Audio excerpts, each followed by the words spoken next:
one needs the seas to be wetter. We don't need all our cheese to be cheddar. Our only needs to get better and better and better and better. This is where we humbly make an appeal. Yes. Hi. Hello, hello, hello, everybody. It is Jessica, Jake, and Shana August here today. It is so beautiful to meet with you again. It's been too long, way too long. So I'm super excited. I know so much has happened in my life.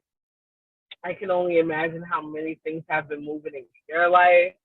So I'm super excited to just catch up and talk about the things from spirituality to what's happening in our personal lives and business. How's business going? I definitely want to know. So what's going on? All the same back at you. Well, business wise, I don't think I told you this. I got asked to speak at the IANS conference. So it's the international. Did I tell you that or no? No, it's been so long, right? Yeah. And so I had submitted to put in to speak about super conscious leadership. And so that's what I'll be talking about. However, I want to rethink what I even call it because it's just such a odd term. I think that doesn't really resonate with people. Maybe not odd, but like something that wouldn't really resonate with people. But nevertheless, IANS is the International Association of Near-Death Studies and like similar studies. So that's the right group to call it. Super conscious too, but I don't know if you ever heard the person who wrote the Beachbody diet book had some kind of super technical sciencey name, and this publisher or the marketer was like, no one's gonna buy this book, let's call it Beachbody. You know, like you have to come up with something that resonates with people. So I'll probably end up, you know, renaming that. But for the talk, I think it's perfectly fine. And maybe I'll even get ideas from the people who come there. Like today I was even thinking like almost like heart of hearts leadership or something like that signifies the same thing, but it doesn't seem like, well, what are you even talking about? What does that word even mean? So that's the fun. And as you know, I could talk forever, so I only have an hour. So that's the the part for me is like, okay, what is most important? What do I really want to share? And I know they would love hearing experiences. So, you know, there's just, it's going to be great. So, and I'd be excited to go to that conference nevertheless. So that's huge. I noticed your cool rings, and I one of the things I wanted to show you was, okay, so number one, I got this, which is I think Amazonite, the little blue one, and then the little one is rose quartz, and then this is turquoise, and then I bought my daughter something. The man said it was turquoise. Yeah, I gotta have that turquoise, right? So the man in the booth said this was amber, but he was always just like looking things up in the book. He was kind of helping out with someone else's booth. And he said amber always feels hot on your skin, but this doesn't. So I was wanting to ask you, I got this from my daughter. Wait, how do I get it to where you'll see it? Yeah. Do you think that's amber? So I cannot judge from a video. I'd be terrible to judge because if I'm judging, I'm not seeing amber. So I'm not gonna take that on right now through video. I think, well, let me know then later too what I could Google to see like what it might be, because he was doing his best guess, which means who knows if that's really Amazonite, but this is definitely turquoise. From what I can see, it's giving me citrine, but I don't want to say it's citrine. You know, it's moving fast. It's over video. I'm hypnotizing you. It's beautiful, though, nonetheless. So one thing that I know is that a lot of crystals, we can use them for manifestation. So let's say you know nothing about a crystal, you just get it, and you don't know the properties of it. You don't know the benefits of it. 9 times out of 10, if you focus on some type of manifestation or some type of healing, it will work. And I do think you should know what crystals you are dealing with. But between the healing and the manifestation, it could work for one of the two. I am not sure. I will say I'm not a crystal expert. First off, I love crystals and I do work at a crystal store, so I am continuing to build my knowledge about crystals. But over video, it's very hard to tell because like the clarity in some crystals, the details in some crystals give you more understanding of like what it is, right? Right, There are right. like there's a lot of crystals that are like quartz, but they're different types of quartz. So Yeah. I'm learning that, which I didn't know because I was just thinking clear quartz, and it's like no, there's many types of quartz crystals. Like oh my god, you're blowing my mind. So I will not give my definitive opinion on something, Okay. especially if it's moving too. So Yeah, it's I know. But I figured it was so pretty. I got that for my daughter, and when she got certified as a yoga teacher, they were doing some certain things with crystals as well. So I'll give her the options, and maybe she could even bring it to the studio and see what her instructor, her mentors say about that. Because it definitely didn't feel warm on my skin.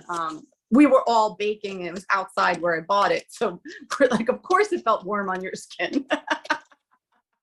now that But cool, what do I would also just tell her because sometimes like I meditate with my crystal, so I just take my moment to just really feel into the energy of the crystal. So, ask her like, take that time, spend it, get familiar with the crystal, see what resonates for her, what does she feel, and then, talk to her about that. yeah, Because everyone connects to these different properties in a different way. And so one thing I've been learning a lot within my crystal work is to get familiar with my crystals. I have this like great book, and it's all about the crystals. So what I do is I'll get a crystal, I cleanse it if I feel like I need to cleanse it. There's kind of there's some different opinions in the crystal world about like cleansing with smudge, whether it's sage or Palo Santo. I use Florida water as well. And then there's some other opinions that's like crystals are self cleansing. You don't need to do that. So, whatever you do decide to do prior to working with your crystals and then working with your crystals, it's building like this intimate relationship, right? And so you build that intimate relationship, but then I'll read about the crystal because not every crystal that I'll gravitate towards the crystal and I might know nothing about it, but it's like talking to me and I'm like, okay, let's take you home. Let's see about you. And or I'll come with an intention. So it can go two ways. I could just be searching for something, or I could be searching for something intentionally, or I could gravitate. And so that's how I'll start my relationship. Once I see whatever crystal it is, I'll pick it up and then I'll do my work with it and then I'll do my research after. I don't know why I do that, but I do that. If I don't come with an intention.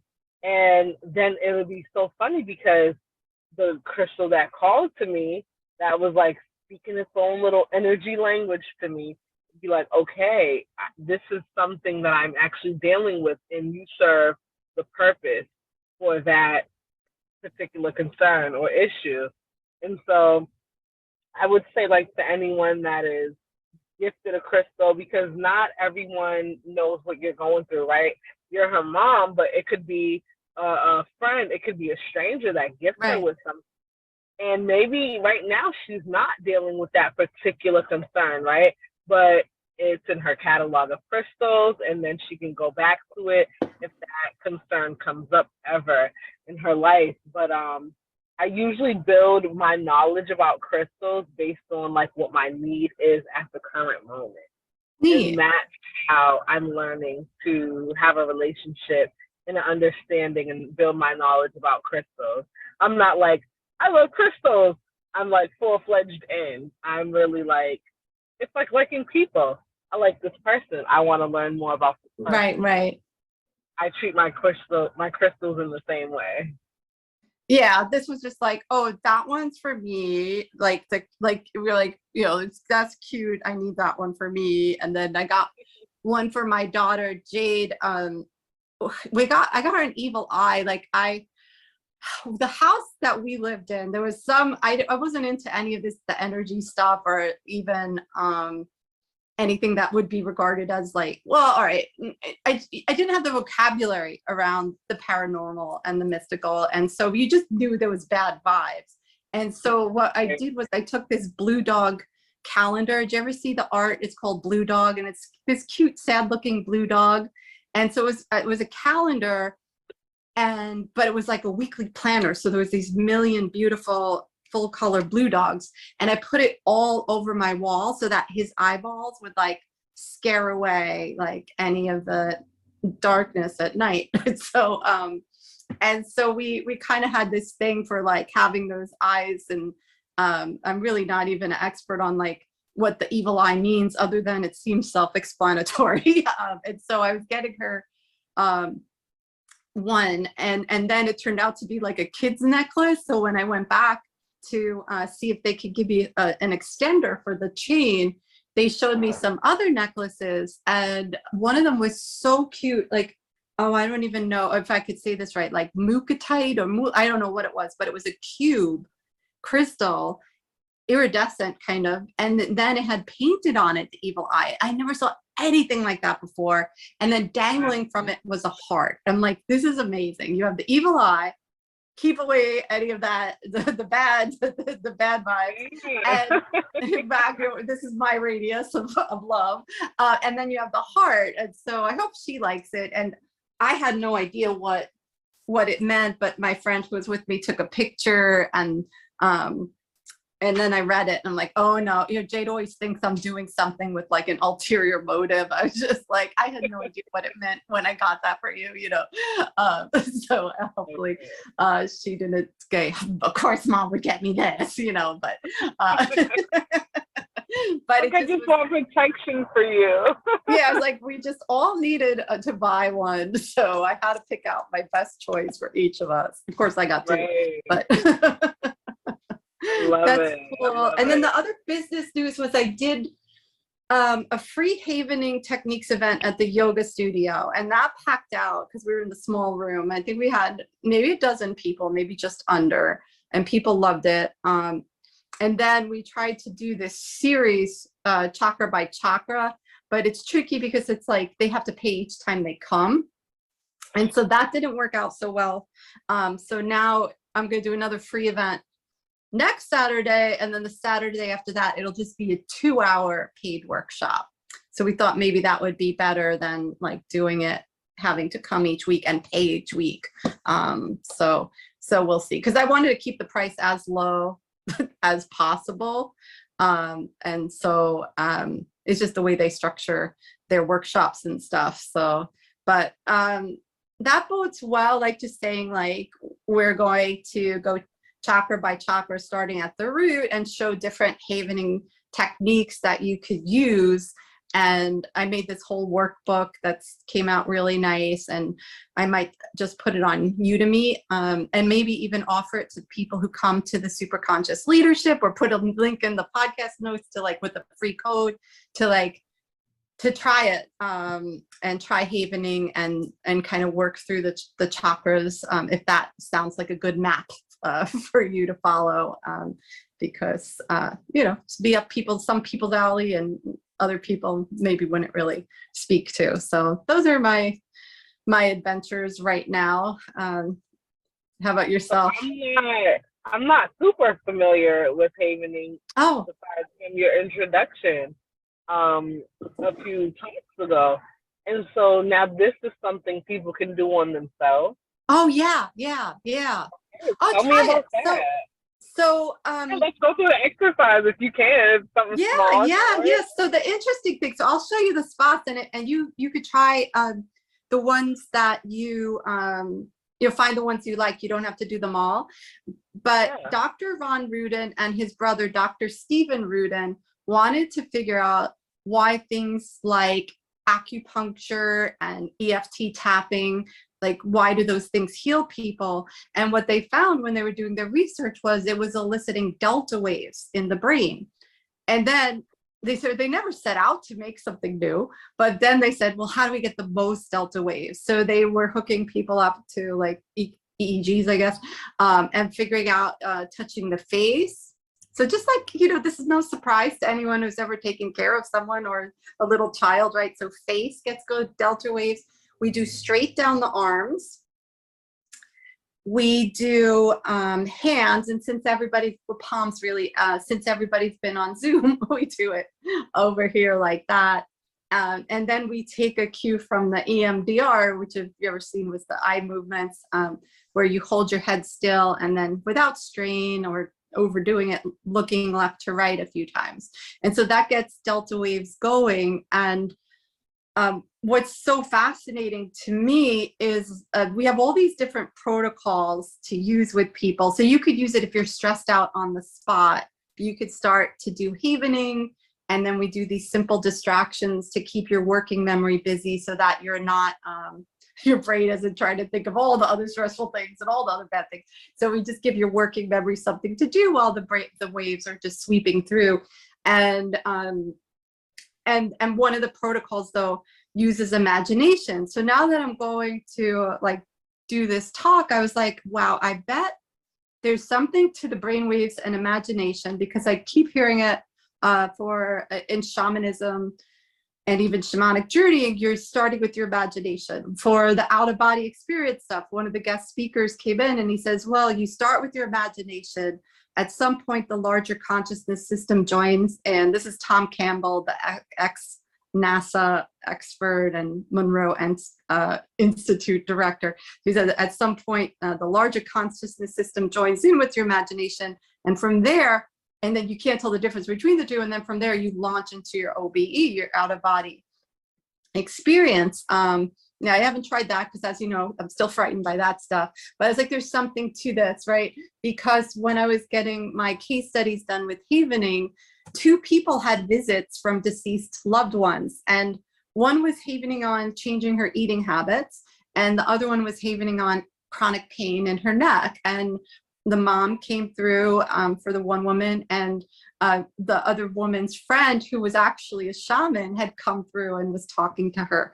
And so when I was looking up what kind of brainwaves are happening with imagination, it's more theta. And then that's also connected. So delta and theta are also connected to these mystical experiences. So now here you have this combination. So I started getting volunteers to say, could we do this on purpose? Could I get people to have this beyond the veil communication on purpose, not just by accident with havening? And I will do the disclaimer that I've probably only done it with a dozen people, most of whom came from the Astral Academy.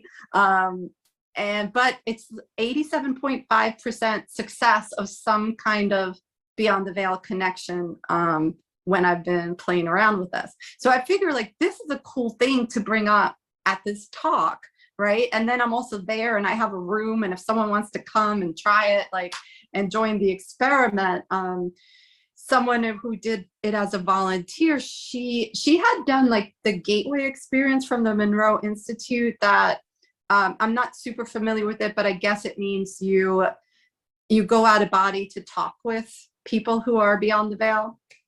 And so she said she skipped the steps from Monroe and went direct. So in other words, that's what I'm saying, like I have to give the disclaimer that these are people who are already kind of flying out of their bodies for the most part, right? And now they're open to come and try, see what havening does for their practice.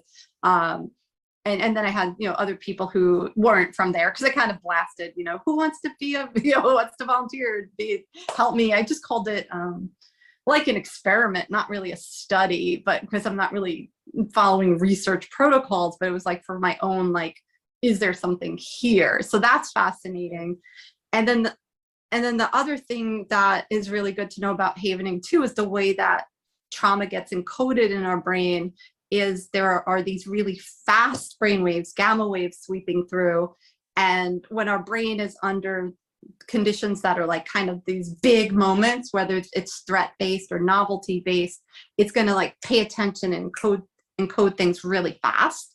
So for some things that are stress induced or trauma induced or threat induced encodings, it's these really fast brain waves. And then the brain in the neurons in the amygdala, these little receptors pop up, and it just wants to remember everything about the experience. So like the sights, the smells, so not just the threatening content, it's like everything. So this is, if we ever have emotional triggers, you're like, why does like the smell of that cologne or that color t-shirt or this kind of weather like trigger me? It's probably, part of this encoding of something that was encoded as a future help to you because of some kind of past threat. And with havening, we don't even really need to know the story. We just need to activate that. And then we switch to the delta waves, and then those receptors will get the recede down into the membrane. So we would call it endocytosis, if you remember from biology, but I always say like the Pac-Mans come and eat them off, or the hungry hippos kind of take them away. So it's like, you have these fast waves. It's like, okay, we're going to encode that indefinitely, and they're just stuck there, super glued there. And then it's like under the right conditions, we could get those activated. But what I noticed was I was reading this article on after death, at time of death, what was going on in the brain, and it was these paradoxical gamma waves, because you're like, the brain is dying, how could it have the energy to make these fast gamma waves, followed by delta. And I was thinking, it's like havening everything everywhere all at once, especially the way we hear people say, my life flashed before my eyes. So it's like you're literally activating everything, followed by this delta. They get erased, whether or not you're in your body at that point, because most people say when they're dying, they're already out of their body. They didn't feel the pain of their death, or etc. But so like, this is all, I'm like, that's like I said, I have like way too much to talk about, but I think people would be interested because people who have these near-death experiences, they say I'm completely different. Like, and I've had that experience doing non-dual meditation. It's called a quantum change experience. And I always wanted to understand, like, well, what literally happened to my brain? And so I don't know. Let me know what you think of that. Be like, Jess, your audience does not want to hear that, or that sounds cool. Because like I said, I have to pick what I tell them, right? I don't know. Well, I think so. There's so many forms of healing, right? And I feel like this is just another form of healing. And so what I'm receiving from it is, how can we tap into our healing and use this to our best benefit? So I'm thinking like, so I've done like tapping, and Yeah. you've heard of taps. I've done like tapping, and like even just like 3 little taps, and I'm just like, ah. Yeah. Like it's a whole relaxation process. So most of the time, before I do like any type of meditation, out of body experience, whatever it is that I'm doing, now I'm thinking about havening. So I'm like, what is my intention, right? So setting an intention before makes a huge difference, and it takes this practice to like a different level. So now I'm like, okay, if I'm gonna try havening, which I would really like, and I think the viewers would also like, is maybe just, even if it's 5 minutes of you showing like what this practice can look like. Yeah. Yeah, you can tell somebody, rub your face, rub your arms, but there's nothing like you going through the practice with us. Right. That is beautiful because you're an instructor. And I also wonder, as you being an instructor, like, are you certified to teach others practice? So if you're certified, like, what does that look like, and how can we get access to this? Because, like me myself, I'm a coach. This is something that I think is so beautiful that you offer, and I love to be able to introduce this. Like, I love to, like, I do meditation, so that's something that I offer to my clients. I'll walk through meditations with them. I'm not certified to teach anyone, these things, but I'll grow in that space. But even just offering it as a service that we're able to make accessible to the people that we're Yeah. connected to is so beautiful. So I think, to get more in depth with this great, knowledge that you have, like share with us how do we do it? And it doesn't need to be necessarily on this video, but even on another segment, like share with us like how do we get into this practice? And then if if it resonates with other people, like how do we, offer this service? How do we learn more about it and Right. then be able Yeah. to share it?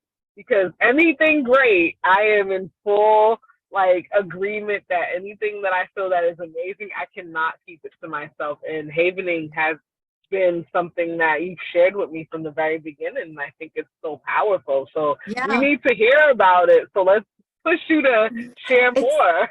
it's so true. Thank you so much. Yeah, because you could use havening as a coach. You could also use it if you're a licensed therapist. So I always say I work with derailers, not disorders. But I've also, I don't pretend I could do that. If someone says I have PTSD, then if it's like a diagnosed thing, then it's not me. But one havening session could uninstall their traumatic encoding, and that's happened like over and over again. But it also could be used for resilience. And now I'm like kind of adventuring into the spiritual stuff, and people who are fellow practitioners said, yeah, we've seen this happen too, but it wasn't invented to be like, here's how you talk to your deceased loved ones. Right.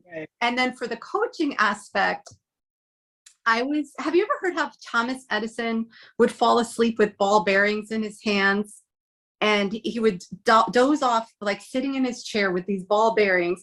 And so once he dozed off, the balls would hit this metal on the floor and go clang, clang, clang, and he'd wake up, but he'd be inspired. So he was purposely dipping into theta brainwaves to come back with inspiration. And so I have, it's called like the dream coaching. And I can even put this on the blog, and to get like kind of mimic that, where you're not falling asleep, but you're getting those theta waves probably through imagination. So that's kind of like, as I get into this more, because there's different kinds of havening protocols that you would use in different situations. And what's a big thing too that I didn't mention is like, you want to understand your level of activation from the start, and then haven, and then see like where that level of distress landed in the end. So it's called the subjective units of distress on a scale of 0 to 10. How much stress is this? And then you do your havening, depending on the protocol at hand. And then we check in and we see where they're at. And so you're constantly like following the clues that you're getting back from the person you're helping. But it is amazing, and it's a .org. So they're like, go use it. So I had to get permission to say I want to run this and do havening for the chakras, and is it okay if I do like a pre-recorded course? So even with super conscious leadership, the way that I integrate havening, I'll have to write to them and ask them. And then I recommend everyone get certified havening. There's also another option on PESI, PESI.org, which is a 6-hour class. And once you learn it from PESI, you're allowed to use the tools that she gives you in PESI. So for someone like you who's a coach, and then that's what I actually did, was I took Dr. Kate Truitt's PESI.org 6 hours, and then I had to find and wait for the real certification. But she does, it's called CPR for the amygdala, which is, I think, creating resilience protocol. So like stress on the spot, you do CPR for the amygdala with the touches and the distractions. And then she does creating possibilities. And this is fantastic. And as a coach, you would love this, because I know for me, if I've certain times you try to say affirmations, the rest of your body is like, nah, we don't believe that. Like, oh, I'm a confident, successful, financially successful woman. And your body's like, no, you're not. And so with havening, you start out with like, well, what if I could be financially successful? And then like when the what if feels good, you move to I can be. And then you move to I will. And then I am. And so it gets you there in an embodied sense. and helps you also really get those pathways built out in your brain for new beliefs. So it's all fascinating. The neurochemistry of it is crazy. It's really cool. But so it's deceptively simple to just tell people to do this, but to go down the weeds of like what's actually happening, it's I find it fascinating, but maybe everyone doesn't need to hear like all of that. But yeah, so I love it. And I think it's great because yeah, once you know it, you could use it. And again, you don't even to know what you're kind of zapping in there and uninstalling, because it's like, okay, I'm triggered, I'm gonna do this. And then you check back in and see if your distress level went down, and take it from there. Yeah.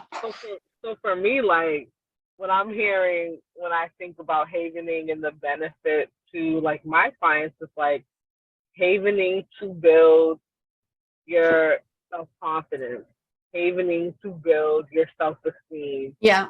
You know, and so you don't need to know the science in that sense, right? You're like, I want to build. Yes, I want to build self-confidence. Yes, I want to build up my self-esteem. Yes, I want to build up my self-love. Yes, I want to feel empowered. Yeah. And so you hit just those quick markers of like things people are trying to do to empower themselves and uplift themselves. The science is going to always be the science. You can't debate the science, but that is there. And now here is the practice that we can put into effect to make sure that we do the things that we say we want to do. And then just like you said, you know, it doesn't have to start as I am or I believe. We can take it back, you know, like I'm trying, you know, I'm working on whatever it is that you're working on. And so I love that because it's still a tool to tuck in your toolbox. I'm always looking for tools to build my toolbox, because some things work for this event, something might work for this event.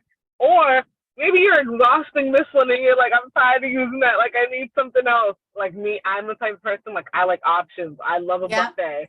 So I like to have options to choose from. And it's not that this particular thing doesn't work, but I may have exhausted it to where it needs a break. It needs to be recharged and put to the side just for a little while. I'm not taking it out, but I'm just not actively using it. But then now I can throw havening in there for meditation. Meditation, I don't know. I haven't gotten tired of meditation, so it's probably a terrible example. But you know, like I'll do like my breathing exercises, or this may just be a great accompaniment with something else that, you know, we have in our daily practice. And so I you know, on the side, like I think it'd be really beautiful for us to figure out like just a time in a day where we can like bring this here. And I'd be the student completely. I love to be the student because I'm brand new. But you know, you lead this session and just like really show us what this is, because it's one thing we can do our research, but how many of us have seen a teacher? Anybody that is joining, and please comment how many of you have seen and experienced and come in contact with a teacher that is bringing havening to the forefront. I have not. You are my first person, and I am super grateful, because, you know, when I'm teaching people about like getting in tune with themselves and self-love, we are doing this practice, right? Like give yourself a nice hug, rub on yourself. I don't have a name for it. It's just self-love. But if I'm putting that affirmation with this practice and I'm putting a label to it, it kind of like just transforms the power of it. You know? And so, like, how many of, like, we wash our face, right? We wash our face, we're rubbing our face. Like, the unofficial one is down the legs, but I see so many people do that anyway. And so that also gets the delta waves going too. Or I'll see someone, it's so fascinating to me because I don't know what's going on for them while they're havening. I'm keeping an eye on them. and if I see a sign of distress, we'll go through the distractions. And so, like you say, you're kind of their guide and you're just watching what they're doing. But, I saw one of my clients, like she just put her head down and she was just rubbing her head. And I'm just like, well, that's fine too. That gets the delta waves too. So I'm not going to stop her. I can't see her face, but I'm going to assume she's okay. But yeah, it's just, and people don't like to touch things. They could touch like a stuffed animal or something, because there's some, people have tactile issues. But yeah, it's been amazing. Like for the case studies, I had someone, she was in a cult. They had told her she can't trust herself. They could only ask them for like what to do with her life. So she wanted to be able to own her life, trust herself. People with different eating based type of scenarios, social anxiety, anger issues, chronic pain, like it's just a long list, or even just affirmations or relationship issues at work. And it's just so flexible because it's for healing, but also for wellness. So it's like they show us a V in class, and it's like you have it for you're healing certain things, but you're also building the new pathways too. And so, yeah, so it is fascinating. And I wish that more people would do it. People would do it with kids. I joined one of the groups that splintered off is to do it for humanitarian havening for when there's a time of crisis. And just the examples that they show are amazing. And one of the things they showed is they had the people making like a circle, like they made a havening circle. I'm like, oh my gosh, that's so sweet. But they had people just kind of going in, and then they give you the cautions of like, they just went through this catastrophe, so stay away from those things, but do these things. And so, and it's a simple way to help, right? Because I have hands, not everyone has hands, but we can touch, the old days, that's what it was the havening practitioner was touching you. And then there's the self-havening, and then there's facilitated self-havening. But by the time I was starting it, it was all over Zoom. So it was all, and then I was so excited to finally touch people. But my God, I got so tired. It's so tiring to do that, for me at least. So I'm like, okay, I'm kind of glad people are doing it on themselves. But then they know I've got this, I'm in control, right? So yeah, it is great. I love that. I love IFS, the internal family systems with the parts. So someone, a lot of times they'll be havening and they'll be like, oh, but part of me says this. I'm like, oh, well, do you want to have a conversation with that part? And I zip my lip and they do their thing. I have no idea what they're talking to at that part. Sometimes they share. Like the woman who was in the cult, she's like, oh, part of me just doesn't trust me. I was like, oh, do you just want to have a conversation with that part? I'll just be here and I'll keep an eye on you. And so she's doing it. And she's like, yeah, that part of me, I used to be an addict. And so that part of me is afraid I'm going to use drugs again. But I let that part know I'm not the same person. And like she had this whole dialogue. And then, I'm just there to be like, oh, great. And like what positive came out of it. So we always want to end on a high note. So if someone says, I feel inspired or I feel relaxed, then you're like, all right, let's haven on that word, relax. And so you build it, you always end on this high note. And then they have this for themselves. Yeah. So it is super cool. Yeah. I'm glad you like it. Well, definitely we could do ones even, I could run by you some of the ideas I was having on the havening for the chakras, because I took it to be like, all right, we could do it, the chakras, and then did embodied EQ, which is kind of the same thing, but like not everyone's going to want to hear about chakras. We could do embodied EQ and also like embodied confidence or confidence, like, so depending on, it's kind of the same things, because you're shifting the same, we have the shared humanity where we have to shift the same nonsense and shenanigans. But, some people might if they love yoga, they might be like, oh, that makes perfect sense. I could use this as my map. And other people, maybe the more business people be like, what are you talking about? Like, oh, do this for the EQ and you could get your PDUs to maintain your professional certification. And they'd be like, oh, good, sign me up for that one. So just, playing around with how I could share this with the world. And that's why I told Havening too, because I have to get approved what I want to do with them and how I want to use their tools. But they've said yes to everything so far. And then they're like, when you make money off of it, like just give us a donation back.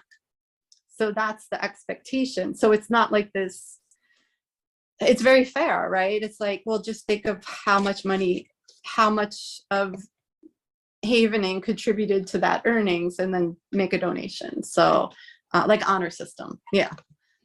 Yeah, you definitely have to share more with me on that. And I would love to be a part of the journey because I can feel energetically the benefit of that. And I'm so aware of my energy and the energies around me and the benefits of those energies, and not only what that energy can do for me, but how do I share this? Like I said, I can never keep a good thing to myself. Right. And Yeah. this is one of those things. So I definitely thank you for sharing that. Again, in depth this time, in more depth this time, and then we'll go in more depth, another time. But Yeah. I definitely don't want this to stop. I want to learn more. I want to see how I can, put this in my personal practice, because I'm just thinking about things that I do and how I'm like, oh, that is havening too, that already do. So it's like nothing for me to just get into that practice or add it into the practices I already have, and then how transformational that can be for the women that I serve. So yeah, thank you so much. I love that. Yeah. Yeah. You'll just love it. So, but Yeah. tell me about your next adventure, your next launch, your next talk, or whatever it is you're up to. Yeah. So update on what I have going on. I have launched two women's groups.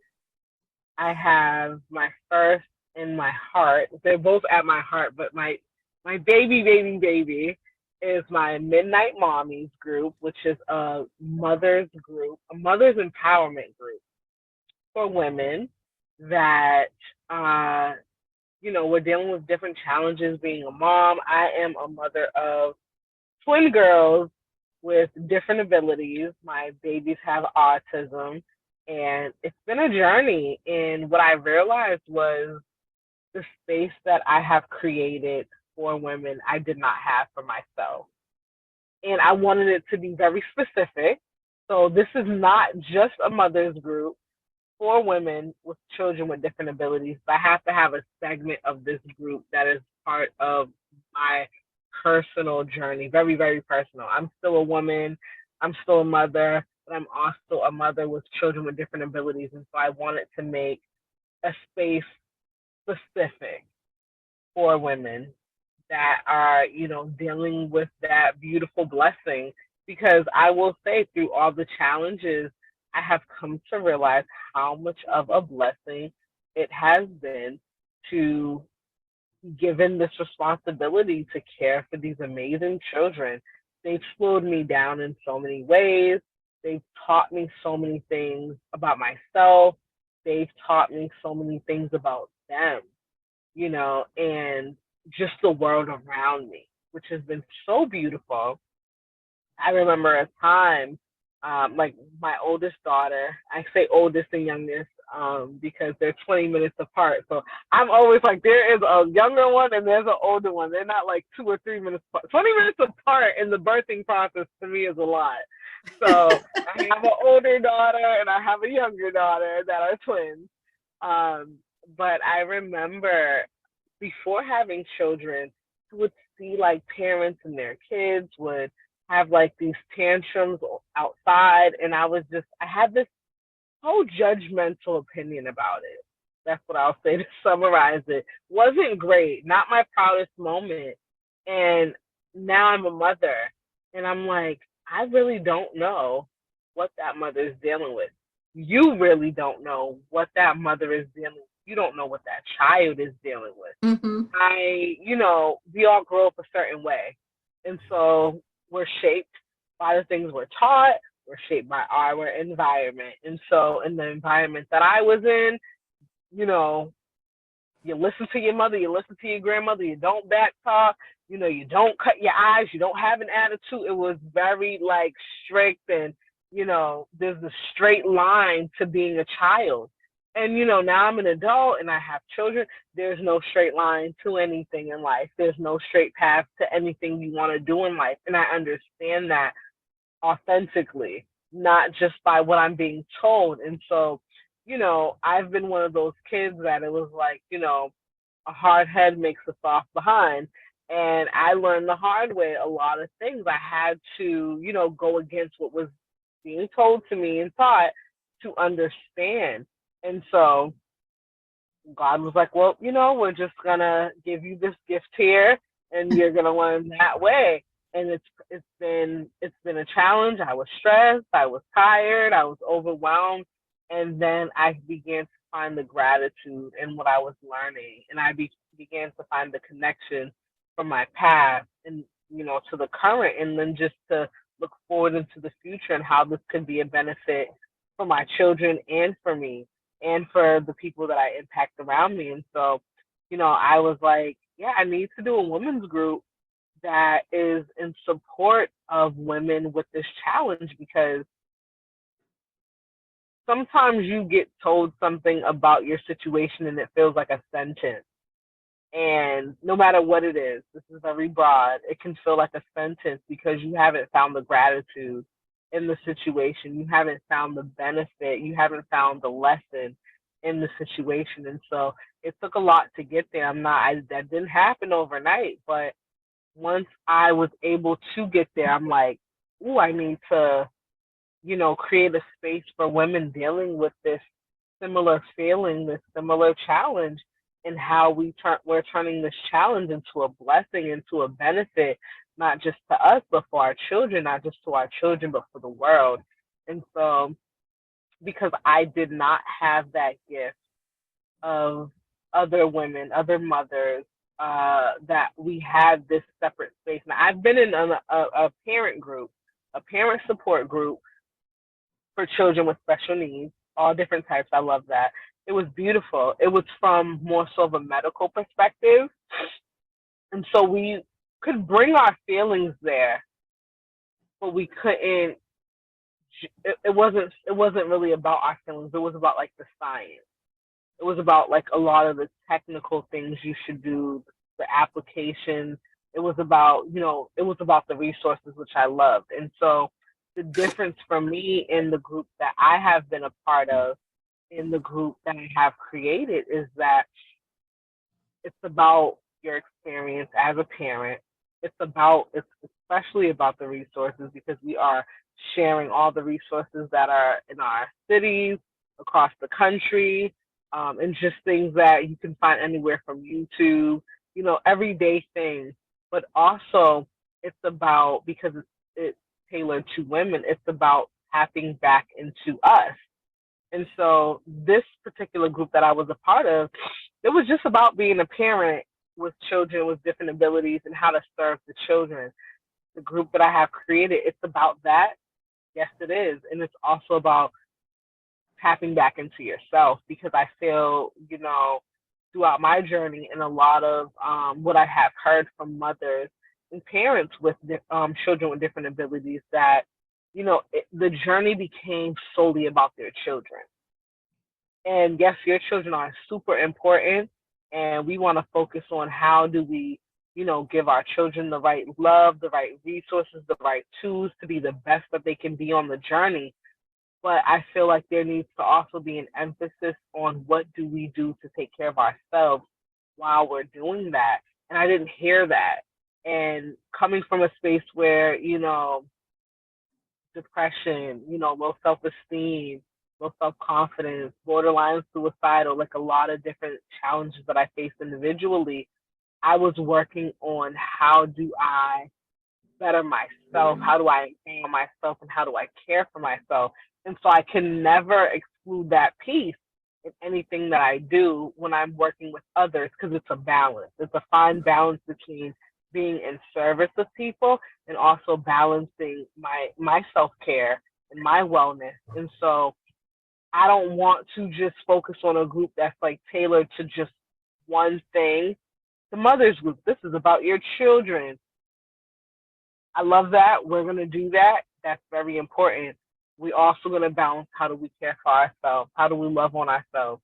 What are our self-care routines and habits right now? How do we up level those? You know what I mean? How do we get in community with people that are doing the same things that we're doing? Because a lot of times we're around people and they love us, our family, our friends. They're not always doing things that we're doing. And so sometimes we need that extra support from people who are doing what we're doing to continue to help us and empower us along that journey. And so for me, like, I have two friends. I have a really small friend group. I have an older friend. Her son is like 17 right now, and he has autism. And I remember when he was diagnosed, he was like 5, and I was just like a young child, and I watched her go through that period of like getting him diagnosed and figuring out like, well, I have to change schools, and am I gonna get therapy for him? Like, how are people gonna treat my son and all this? And I didn't understand that, but I watched her go through that experience. And then I have a really close friend like my sister, and she has a daughter with ADHD. And so what does that look like? And so there's so many different abilities that children can have. And I say different abilities, I don't care to use the term disabilities, because these children learn differently, they process things differently, they just do things differently, and we all do things differently, right? The way you prepare your lunch or start your day is not going to be the same way I prepare and I start my day. I don't like to feel like I'm putting like this label that excludes them from whatever normal is. So that really feels very uncomfortable for me to say disability. It's just a different ability. They're able to do what it is that they need to do. It just happens and processes in a different way. And so I before I had children with different abilities, I didn't have that understanding. So sometimes it takes for you to go through that to really understand it and to have care, a delicate care for the way you approach it. And God has blessed me with the ability to do that. I don't want my children to grow up and feel like, oh, I'm disabled. Like, what does that mean? Like, how do they define? I'm like, you do think you process differently, you learn differently. We all learn differently. If you want to, if my children would like to say to me, Mom, you have a different ability, I do. I have a different ability than you do. We are all the same, and we are all different at the same time. And so I'm very careful about how I speak about that. Like, a lot of people will say, you know, I've heard like grandparents, parents, and they'll say, yeah, I have a child that's autistic. I don't say my children are autistic. It's a it's a difference in terms that I use. I'm like, my children have autism. When I hear my child has my child is autistic, I hear autism has my child. That's just how I hear it. And I'm not saying anybody is wrong for how they choose to speak in their wording. I'm just saying this for myself. And so in this group that I've created for women, like, it's about having these discussions about, what it is to be a parent, a mother, what it is, what different challenges we face, whether your child has different abilities or not, because I have kind of like two different groups under the umbrella specific to women with children with different abilities. And then there's just mothers, And so if you choose to be an either or, we're still talking about similar things. And then there's a part of the group that is about masterminding. And so we're going to mastermind our goals, because I feel like a lot of times being a mother, your kids are infants and you're breastfeeding, you're dealing with that challenge, you're changing diapers, you're figuring out daycare, you're figuring out, having a spouse and how you balance, your relationship with your spouse. If you have multiple children, you're figuring out how to balance giving them an equal share of your time, and you forget about yourself. And so, if you are taking care of just your mental and your physical, your dreams are definitely like far, far, far. Like, I don't even want to stay on the back burner. Like, they're just like in a cabinet that you can't even see and it's closed. And so this space that I have created is like, we are going to address these goals and these dreams. Like, they are not on the back burner anymore. They're not in the cabinet. They're not in the that dark closet with cobwebs. We're like pulling it out. We're dusting it off, and we're saying like, what can we do with this? We have to do something with this, because I realize in my journey of being a mother, and I am a mother. I've been a mom for a little over 6 years now. In my mind, I'm still a new mom, and I think I'm a new mom because I'm growing, my children are growing, right? And so at every phase of their life, it's something new. So I remember when they were like 3 and I was saying I'm a new mom, and people are like, you are not a new mom, girl. Like, your kids are 3, they've been here for quite a while. And I'm like, no, I'm a new mom. And I think I'm going to forever feel like a new mom because I'm new to this new phase of their life. They never stop growing. They never stop evolving. I'm going to claim that for the rest of my life. I'm a new mom, and I'm okay with that because that is like my willingness and openness to grow with them, to not be stuck in a certain phase of their life. And as I'm going through the new phases with them, I'm going through new phases with myself. And, the focus was like breastfeeding, healing my body from giving birth. Like, I had vaginal and a C-section. So I was like figuring like all that out and how my body bounces back and balances, and then my hormones, because I like realized like, oh wow, I'm a different person. Like, I feel like a different person, right? And some of these things I had like conversations about with like my mom, some of my friends that were mothers, but it's like something you don't understand until it's you. And so I want to have these conversations with women. I want to create an open space for us to talk about this and to feel free about whether it's our mental health we're being challenged with, whether it's, our self-esteem and confidence we're being challenged with, whether it's a new job, because I was content with the job I had. Then I got pregnant and I realized like, wow, I'm unhappy. I don't know why. I just turned on a light that I wasn't happy, but now I have to figure out how do I become happy and be a mom, because I'm bringing that energy back to my children. Um, I became a single mom, so it's like, being a single mother or being a dating mother or being a married mother, or blending a family while being a mother. There's so many different aspects to mothering that we have to consider. And you may not be going through that right now, but it could be something that you go through in the future, and having that information, having that input could be very beneficial. And so I want to have those conversations, and I want to have the conversations and the accountability in the space for women to grow their dreams and their desires and not feel like, well, I'm a mom, this is my focus. Like, being a mother is a sentence. Like, no, being a mother is not a sentence. And that's not like just what you do. That is like, we have many titles.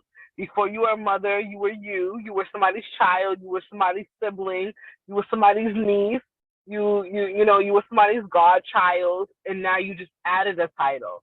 But because you added that title, it does not mean that you forget about you.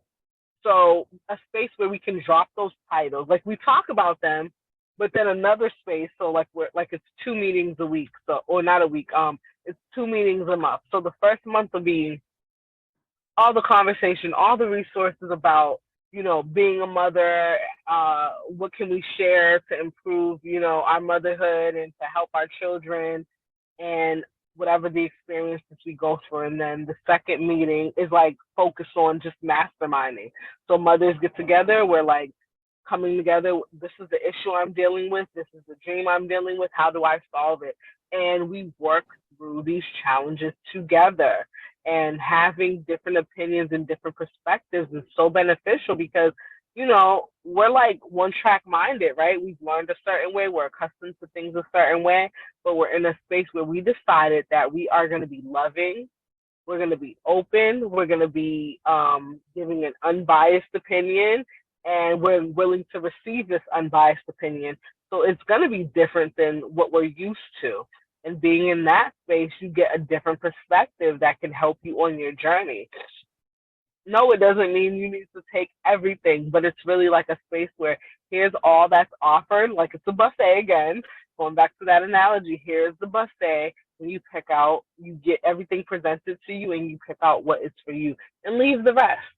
There's no pressure on that, and sometimes it's easier to come to a space where you don't know people, they don't know you, and you can present a brand new version of yourself to these people, right? Versus when you're with your family, they're accustomed. I know you, and you're like this, or you're doing that. That's not like you. No, nobody knows what's like you, what's not like you. You just come and you be who you want to be. You show up as the version of yourself that you are trying to present, or maybe the version of yourself that you're trying to grow into. And nobody knows that until you can begin to practice and own that new version of yourself, because sometimes we get stuck in who we are and we feel like we have to own that label, that title, that version. And we want to grow into something else, but we're just trapped in this version. And we can, peel that skin off and be something different. And I feel like that whether you're a mother or not, whether you're a parent or not, we go through different phases and seasons in our life. And so I want to have that space where women are free to do that and free to find that accountability and that support there as well. And watch each other level up.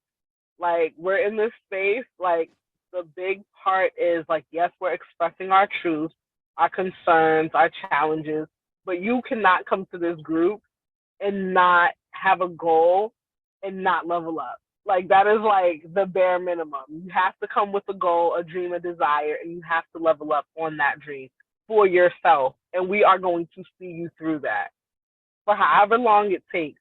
We're going to break it down into digestible bites, digestible steps, and you're going to do it. And I've been a part of a mastermind group, and it was amazing. It didn't specifically talk about the concerns I was having when it came to motherhood. And I just have so many mothers that just they see me doing my thing and I'm dealing with my children. And if you get to know my children, they're looking at me oh my God, how do you do it? I don't know. And so I'm okay, this has been a continuous comment, very similar comments. And I'm maybe I just need to create that space to support women who have children with different abilities. I'm relating to mothers, period, but I'm finding that the mothers with children with different abilities, they're just I can't talk to my friends. I can't talk to my mom or my dad. Their parents are from a different generation. And so it's kind of you don't even acknowledge that your kid has a different way of processing. And they treat their kids or they treat their grandchildren like they treated their children. And it doesn't work like that. You have to adapt. You have to grow. And it becomes hard because if you don't have a large family to support you, then you're well, where does my support come from? Mm-hmm. How do I explain to my parents that I need a support in a different way? Okay, maybe you can't explain to your parents, but here is this space where we understand you. We're challenged with similar challenges, and we can share and we can grow together. And so that's been my biggest win and biggest project I've been working on is my women's group. And so find that on my website, justlovecoaching.com, and register for the group. Something I'm truly passionate about, and I'm continuing to promote. I do an info session every Sunday I'm continuing to promote the group, and I'm just manifesting my women. And so I have a few women that are in the group, and it's tailored to your life. So I'm when are you available? Because I have a set date for the group, and every woman can't meet that date. And I'm not going to not work with you because that date and that time doesn't work with you. So if there's another date and there's another time or options of times that work for you, we're going to figure it out and we're going to work together. And then there's other women that time may work for. So I'm kind of like in different places and times with the different women that I work with, but I'm like completely open because this is like my heart's commitment for myself and for the people that need it. Um, so that's, my mom's group. And then I have just a women's group, which is very similar, minus the mommy part, but it's just another space for women to be. And, there's plenty of women's groups out there. There's so many different organizations and groups you can join, but everyone resonates with people differently. So the women's group for entrepreneurs, for women that are building up their success, and if they resonate with my energy, which I hope you do, because I am like just spreading love, like that's the foundation of everything. Like, come into this group, spread some love, empower yourself, build yourself up, and build your business and your goals and your dreams, and we're doing it together. And so, yeah, that's been the biggest thing that I've been working on right now. And that's huge. I've caught up some of your Instagrams. I'm hardly on social. I'm trying not to be on social so much, but I was so excited to hear about that. And congrats, that's huge. And it really is so, so, so important. And I know too, like when you are just so in your life as a mom or in a relationship, whether it's good or bad, or have these challenges, like I want to just say, like, you kind of lose your sanity in some cases, like where you start to see things a different way and you need someone outside the frame to be like, that's not a good idea. Like, I know someone, she was getting a divorce, but she was still living with her husband and sharing a car. And I was just like, so let me just say, if you can give you, because she was complaining and stuff. And I was like, are you looking for advice? And like, I really think no matter what it takes, you have to get out of the same house, like at this point, because it seems like sometimes when people decide to get divorced, they're like amicable in the first place, like, oh great, it's a great idea, but then it usually gets ugly, right? And so it's just like, plus it was weird, right? Like, plus she was already feeling the pains of it, but like in her world, that seemed like what the only option was. Like, we have to still live together, even though we're getting a divorce, and we have to share this car or whatever it was. And take turns taking the kids to school or whatever. But it's like, really, like, what could it look like if he did get a hotel for a little while and got an apartment, or, and you took the kids yourself, or, like, because it was like, it's just not, yeah, what I mean? Like those kind of situations where it's just nice to have someone else. Or so many people getting a divorce and ready to give the ex-husband like everything. A woman was getting divorced and had, let's just say it was, I'll call it a deli. That's not what it was, but I'll just say it was a deli. She's like, oh, well, that's for him. He did all the work for it. I'm not going to try to take his deli. I'm like, A, I've seen you there at like 4 in the morning and 3 in the morning cooking stuff. And B, you have these kids together and you have a division of responsibility, right? Like, you just want to have someone else to say, like, I know you're sad and brokenhearted and you feel like giving this person everything, but like, there's probably something that's fair to you, and I don't know. I just love having that. Like you said, you get all these other perspectives that are open. You could take it or leave it. And I think it is really needed. I'm sorry, I gave 2 divorce examples, but those are the first things that popped in my mind. But even with anything, even with kids and having differently abled kids and how they're being treated, and having that conversation is like, this is the way we're going to talk to my kids. This is how I'm raising them. And these are the guardrails that I have in place. And here are the freedoms that you have to do the grandma thing or do the this thing or do the that thing. But these are like the non-negotiables. Right. Because, right. Yeah. So, and then how do you say that? Maybe have a practice conversation with someone and then report back, and be able to pivot. And it's just so, so important. Yeah. So I love that you're doing that, because otherwise you just feel so isolated and you don't see these other options, things that seem normal to you. And like the only thing you could do is like, you're not seeing all the other possibilities. Yeah. That's so cool. Yeah. That's so cool. Yeah. Yeah, thank you. I'm it's funny because one of the things I've talked about in the group setting is about like single parenting, co-parenting, blended families, but I haven't specifically talked about divorce. And I'm like, well, how can I forget about divorce? Like that is, it just hasn't come up yet. But this is why I need these women because I have not been married and I have not gone through a divorce. I've gone through a breakup and I've gone through a separation, but not, and it is different. And so these are the different things we need to talk about. We need to hear about because these are all possibilities in our modern society of things that can happen to us. Just because it hasn't happened to you as of yet, it doesn't mean that it can't happen to you.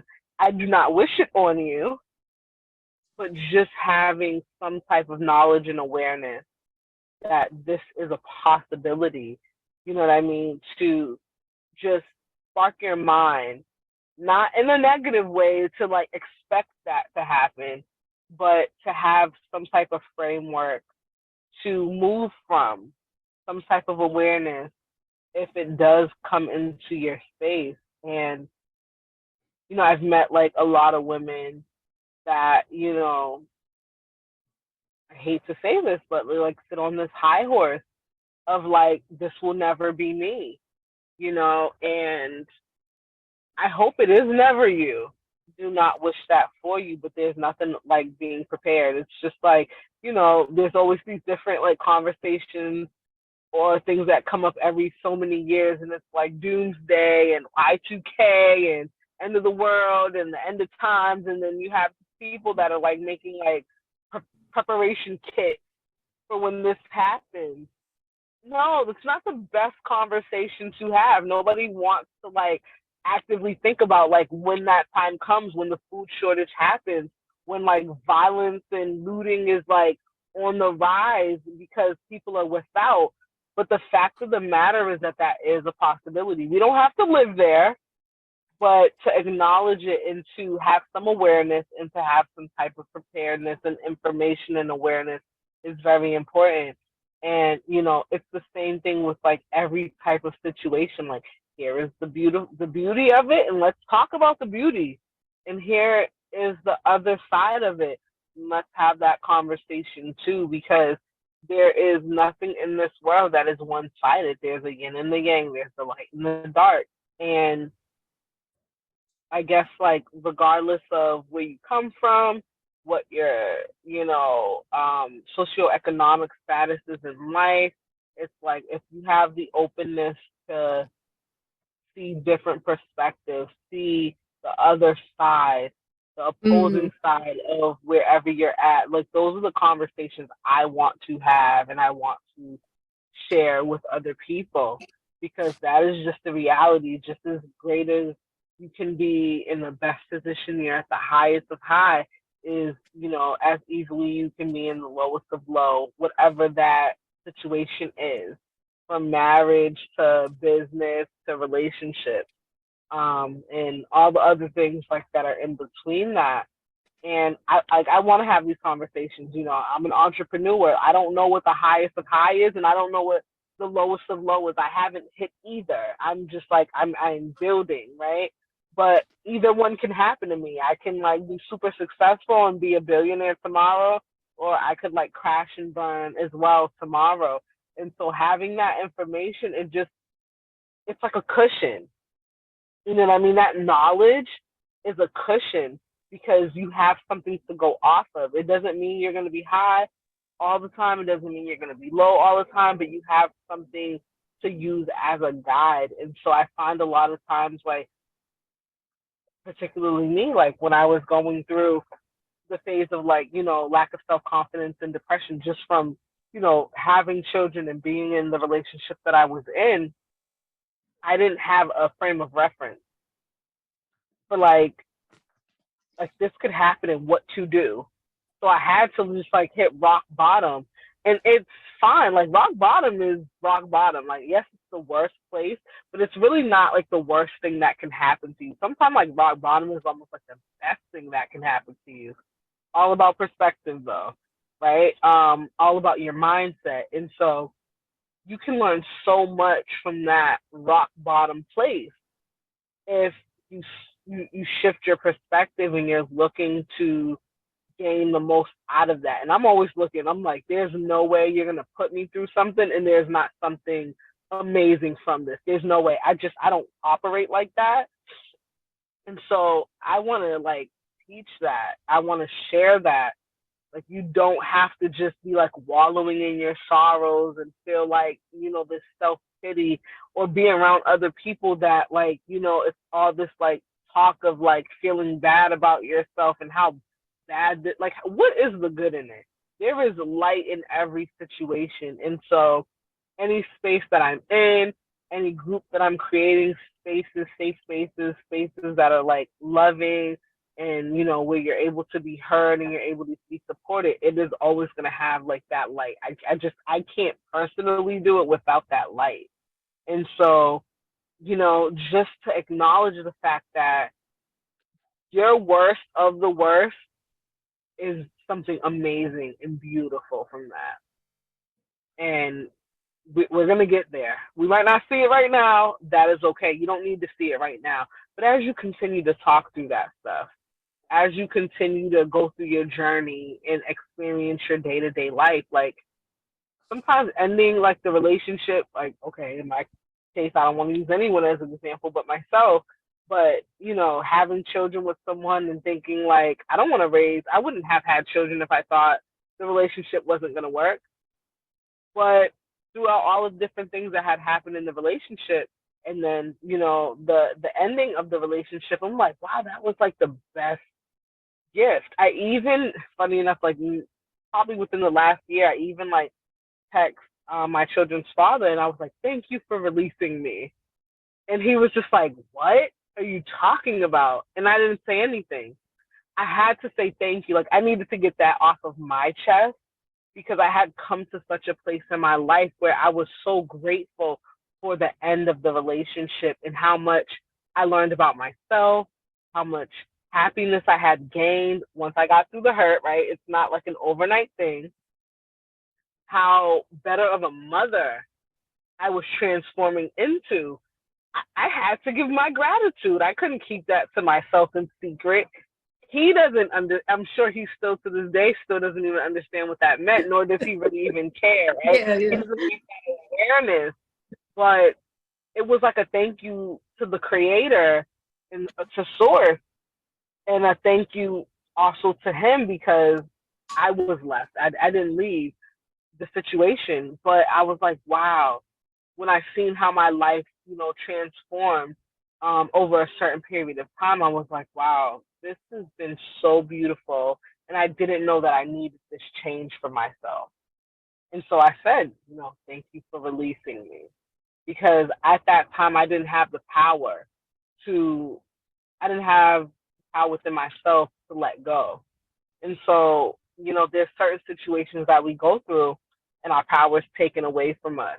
You know what I mean? Or we may never have built up enough power to move away from certain situations that weren't good for us. And so, you know, whether it's in the groups that I have with women, or whether it's in my one-on-one coaching, or whether it is in my workshops, I'm like, building your own power, acknowledging your own power.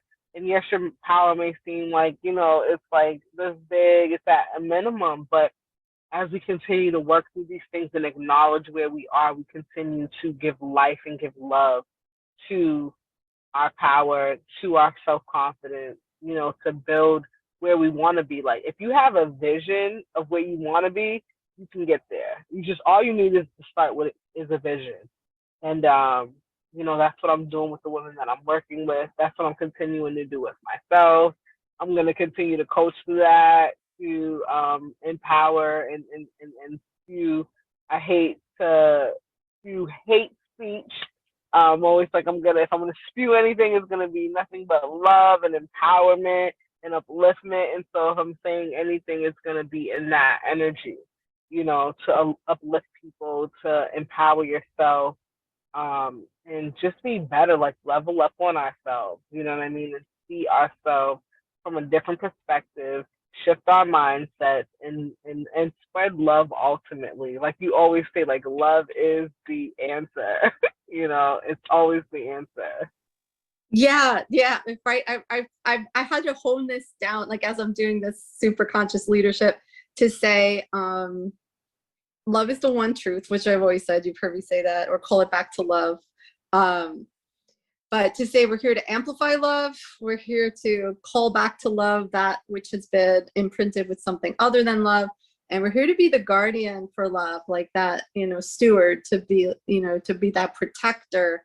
And so for me, because I'm going to ask you your vision, because for me, when I think of a vision, it's an extension of that. So it's just to amplify love in the world. And I don't know what that looks like, and things unfold and it looks like whatever it looks like for me. And right now that's good enough for me. Like I think I do all three of those things, but maybe predominantly the love amplifier, and then the calling back to love, like especially with havening, you're basically literally on the biomolecular level, like calling these receptors back to love. But then I know people who, like, they're just the person who's the protector of others, and they're more into the like being that guardian of love. Like, no, you're not gonna touch this, you're not gonna harm this, you're not gonna betray this, or whatever. So that's my very vague vision for my life, is to just amplify love. And right now that feels good enough to me. But when you talk about your vision, I'm curious to hear it. Have you could you articulate it well at this point, or is it still like coming together? I love that question. I really do. It always like makes me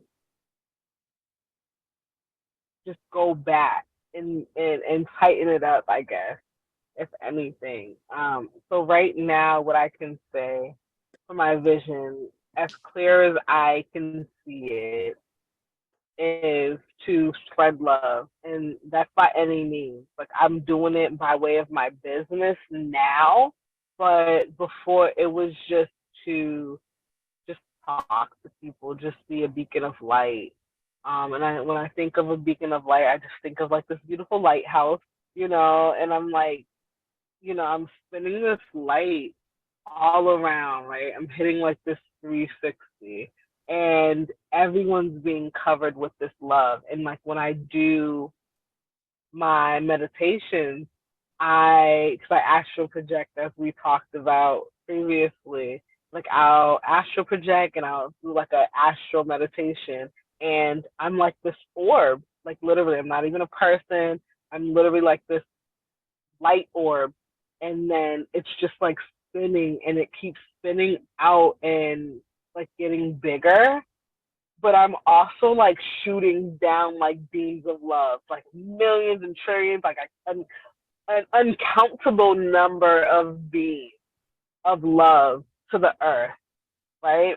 And like as that has transitioned, it's not just the earth, it's to the universe, right? So I don't know all what's in the cosmic, you know what I mean? Yeah. I'm only human, I'm only me, you know, and even in science, we haven't like fully figured out what's like all in the universe, but it's just like these millions and trillions and billions, billions. I'm gonna say zillions because that's the last letter in the alphabet, so that's as far as we know it can go. But even if it goes beyond zillions, right? Just all these beings of like love, light love, and whatever I don't. So I'm not clear on all the ways I'm supposed to do that. But right now, I'm very clear that that is what I'm supposed to do. That is what I'm purposed to do. And so at this particular phase and season in my life, it is through my business, just with coaching and one-on-one coaching, group coaching, workshops, speaking events. I don't know how that's gonna transform. Like I started my own podcast. I've like recorded videos. I haven't posted anything. So I'm like super like, I don't know how this goes. I don't know, like I can come here and like speak with you and do it, but I'm like, how do I do that for myself and on my own platform? So I'm figuring that out. But I know that I do really well with like one-on-ones with people.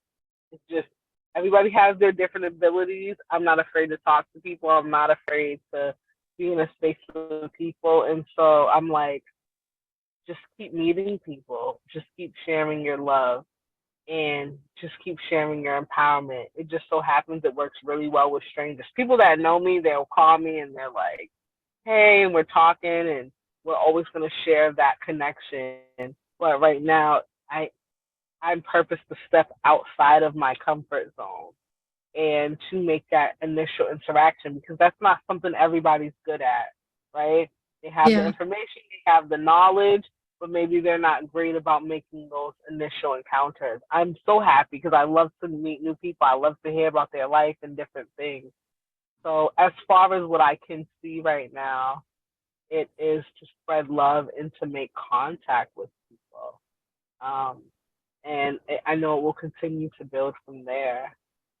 Yeah, I think that's perfect too, because then it unfolds and you have that trust that it will unfold for you, where you, because that immediate, like, mini vision along the way could change, but you're still in that direction. You're still that lighthouse of light shining the love, and like exactly what tactically you're doing doesn't really matter. You'll figure out the next when it unfolds, right? So yeah, that's beautiful. It's curious because it was in the past, I think some of the things like you have like super goal oriented, but now it's more direction oriented. Like we have the direction, we don't need to even understand fully like what that looks like, because we're going to make this difference, and then whatever that next right move is. I also like that you said you love working one-on-one, because I heard someone speak, goodness, what was his name? Well, someone from the company imperative.org or imperative.com, and they talk a lot of, they do a purpose index for people.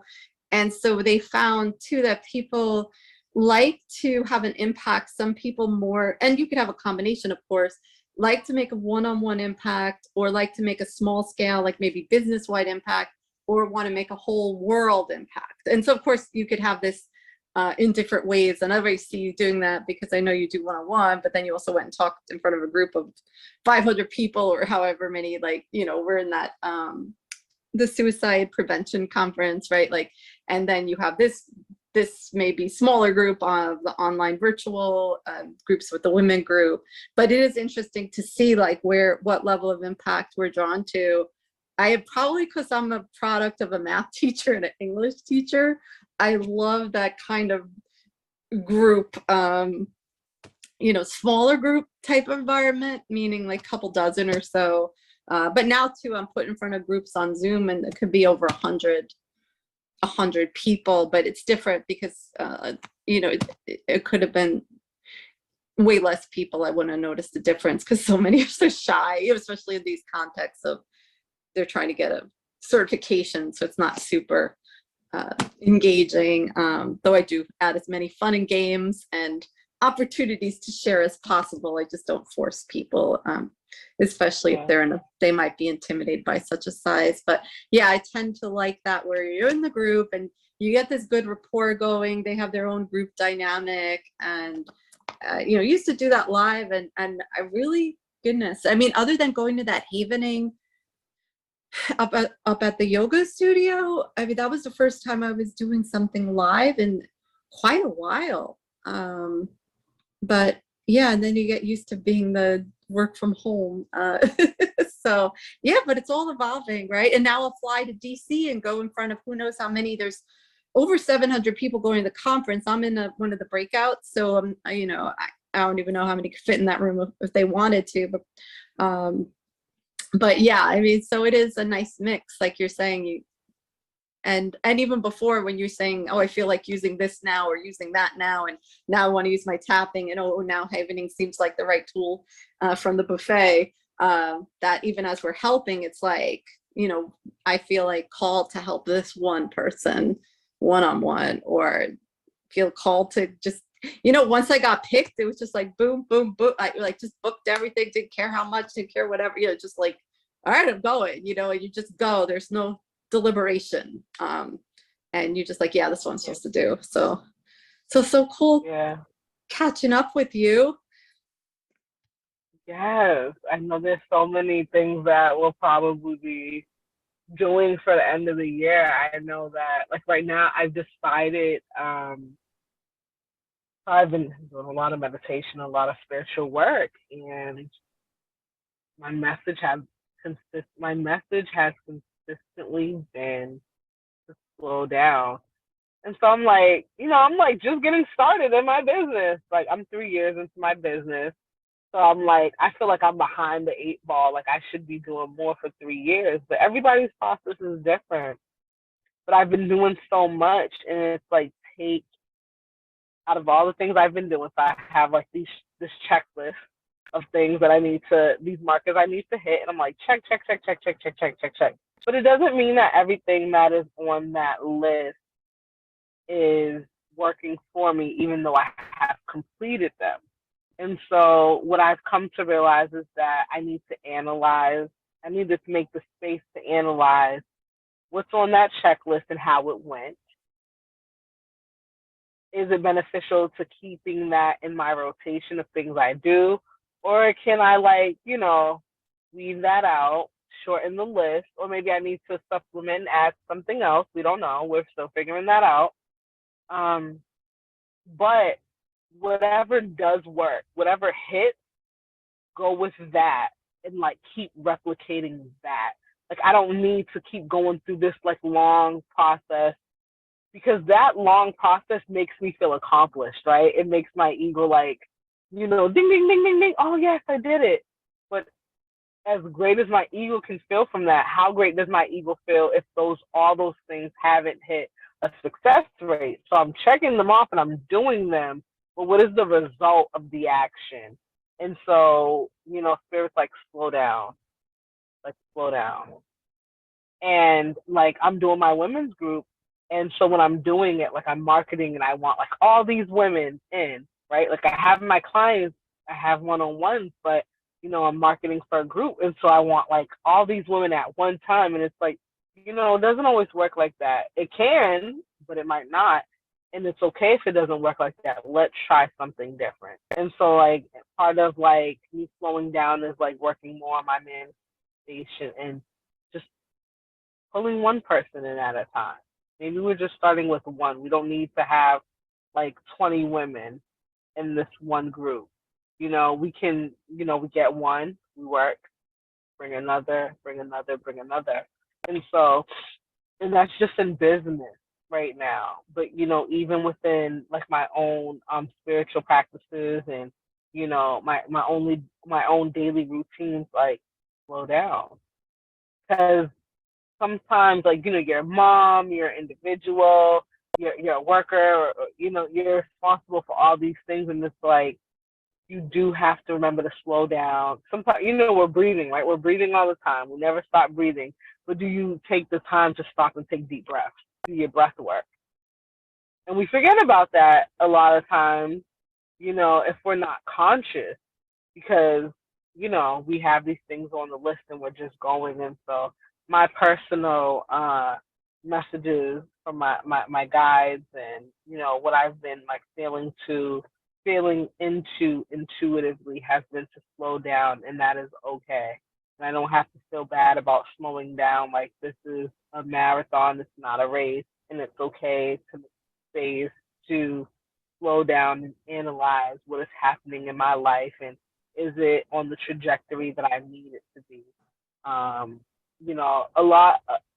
A lot of it is having to do with like health reasons, right? Because sometimes we're just moving and we're forgetting about like our wellness. And so that's my thing. And if it is somebody else's, challenge as well, hopefully that's a nice reminder for you to just like make the space slow down, analyze, and like regroup and see what it is that you can do in this next season. Because we're about to go into another quarter, you know what I mean, of the year. And every season, every quarter, however you like to break it up, requires something different. And so to be aware of that and to acknowledge that and to give it the love and the care and attention that it needs. Yeah, no, I'm with you. I got further, like with this less hustle, more flow than anything else, and tuning in versus checking the boxes that, you're supposed to do, or just doing what you're called to, and getting quiet, like you're saying, slow it down, take care of yourself, get quiet, get the direction, make the moves, regroup. It's really the only time my business went in the black. Like, I was working myself like way too much, before that, and doing all the things they tell you to do. But no, it's true. And so you're actually doing better for yourself. Like, so it seems, my daughter Jade works with Hannah somatics, and a lot of people have like all these tensions and things going on in their body. They're just like so stiff and locked at this point. And it's like, as my words to it, it's almost like doing it fast is what got you this in the first place, right? But like slowing down is the solution. So she, she has people go real slow, and instead of stretching them and pulling them, it's a contraction first and then a gentle release. So it's like the opposite. She always talks about the finger trap, pulling on the Chinese finger trap, and that's what people trying to do to her for a decade. And then she went this way, and she had this giant brick in her back from scoliosis. She called it like a brick, like her muscles were just like a brick. And she did somatics, and it disappeared, I think in 2017, one move, and it's never come back. And so she got certified. This is what she's doing to help other people. But it's the opposite of what we think, but it's the same like in the business, right? It's the same in that, instead of pulling, to just get to that still. And it's like, oh, there it is. There it is for me. So it's, again, so good to see you, and we'll keep chatting more and more, because of course, obviously I could talk to you forever. And I'm so glad to see what you're up to, and we'll just keep in touch. Where everyone's catching up on this episode, we are on opposite coasts, but just aligned in like what we're doing, and just have our own friendship that is forming out of just a nice, beautiful blessing of meeting and being like, oh yeah, let's talk. And why not do it where, we share with everybody else, because that's the kind of friendships we need. And we have different interests. So like, we're sharing with each other, and not always 100% agree on everything. And that's the way it goes too, right? And so I love that too. I think it's good. I think it's really good, because we're not going to be 100% with every single person we meet. And what are we going to do? Be like, well, I'm not going to talk to you. Right. Hey, like, how about we learn from each other? Like, let's do that instead. Yeah, right. And so perfect. Send me any special links, so I find the good goodies on your site and put it in the show notes, and find some havening goodies along the way for anyone who's interested. And we could certainly do some like demos of havening for sure, like where you could see the full protocol, because I know I was kind of piecemeal explaining one aspect versus another in this podcast, but it is amazing. And once you learn it, it's like yours to take with you and use on yourself. And it does make a big difference. And so till next time, so proud of you. So good to see what you're up to, and we'll catch up again soon. Thank you. You have a beautiful rest of your day. Everyone have a blessed rest of your day, whatever it is that you are doing, wherever you are at. Find some joy, find some light, and give yourself some love. Do some havening. Rub on yourself. Right? It's a good Give yourself some love today. You deserve it. Absolutely. Thank you so much. This is lovely. Sunlight streaming up better. Shine up like the beams. Let's